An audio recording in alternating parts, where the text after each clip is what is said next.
Jason, Brett, and Stewart Oken, you guys are so young to have been together for 11 years, worked both in theater and film. Without asking you how old you are now, how old were you then when you first hooked up? How's that? We started right out of college. Yeah. And so I guess that says how old we are. But it's funny, I mean, we're both prodigies. I went to college when I was 6, and Stewart went when he was 8. So theater was the initial ambition there together? Actually, to get as a partnership, yes. Yeah. First thing we did when we got to Chicago was produce a play, which fortunately worked out real well.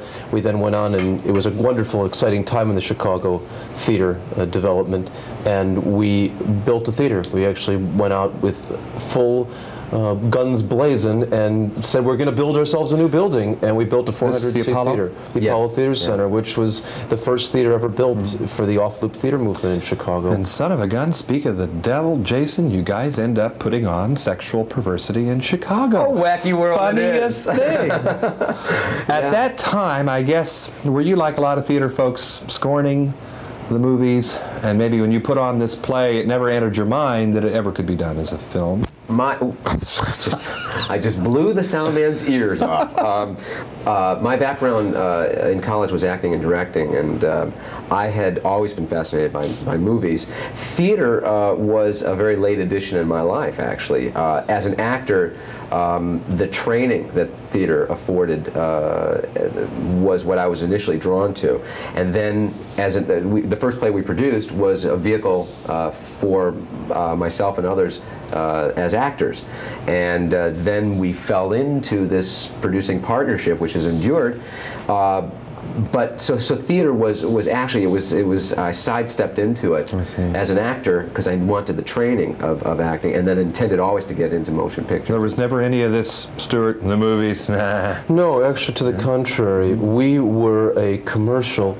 I hate the word, but we were a commercial theatrical company, whereas most of Chicago... Little black lines come over our eyes when you say that. Well, it's because we don't make any money. I wouldn't mind saying commercial. We just make some money doing it. We never made a nickel in the theater. It's very hard to do commercial theater. We found ourselves in Chicago at a time when there was lots of good creative development, and we were part of it, but we didn't have the not-for-profit funding support that the other theaters had by our own choice. We chose to go at it in the marketplace, and as a result, we knew that movies were eventually going to come to play in our life because we needed both sides of it to make a living. But there's a third medium we have not mentioned, television, NBC. Yes, television. Let's sound off a little bit. I'd love to know the story behind the title change. And generally, are you pleased with the title change? Yeah, yes. For the record, the original title is Sexual Perversity in Chicago. The word perversity meaning confusion, contrariness. The combination of those two words together, the irony totally escaped NBC, despite the fact that the play was an award-winning piece of literature, and they were troubled by the use of those two words together. Now, lest it go unmentioned, NBC was not the only media that had problems with the title, and we felt very strongly that we had a good motion picture. But it is 1986. Stewart, did it surprise you, this reaction?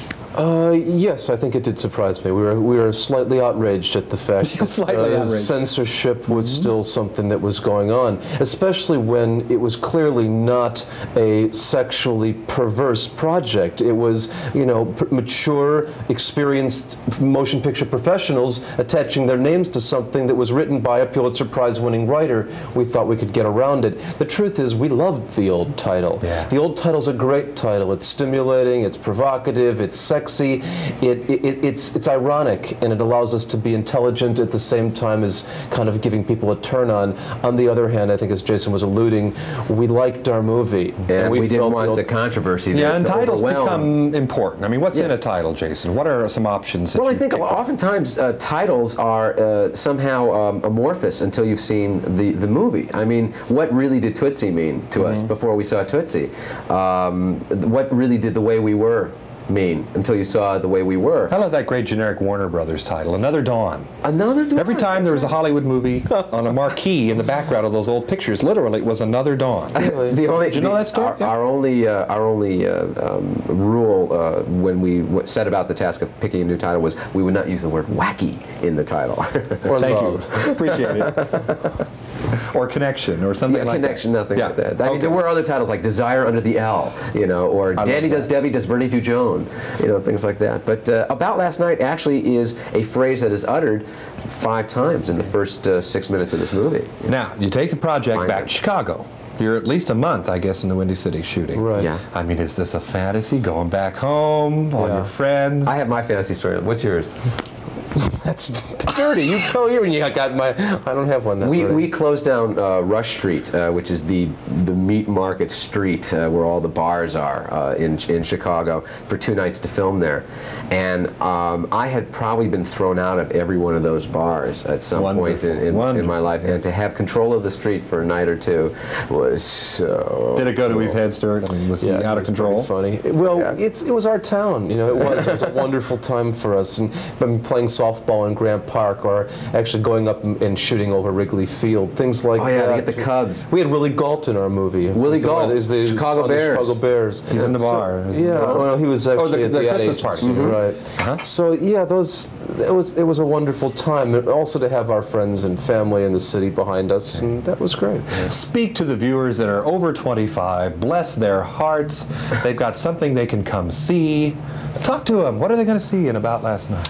I think you see a movie that's about. Want me to look right in the camera? I'd love it. Nail them with that piercing gaze. Deals with the issues of emotional intimacy and sexual intimacy In an honest, dignified way. and that basically tells us a story about how we too often put sexual intimacy ahead of emotional intimacy, and it haunts us, and we have to learn to possibly put our values back in order. But you'll also have a hell of a lot of fun. Yeah, it's a funny movie. It's a funny movie, and we like it. We've seen it 37 times already. Actually, it's the best kind of movie in our mind because the humor comes out of character and out of honest situations, and yet at the same time, I think you'll take something away with you in addition. And hopefully, the audience will sit there and look up at the screen and nudge the person sitting next to them, who hopefully they'll know, and say, who's been eavesdropping on my life? All right, and now it's called About Last Night. Jason Brett, Stuart Oken, and you know what? We're not even in Chicago. Figure that one out. From Dallas, for KCTV5, I'm John Tibbetts.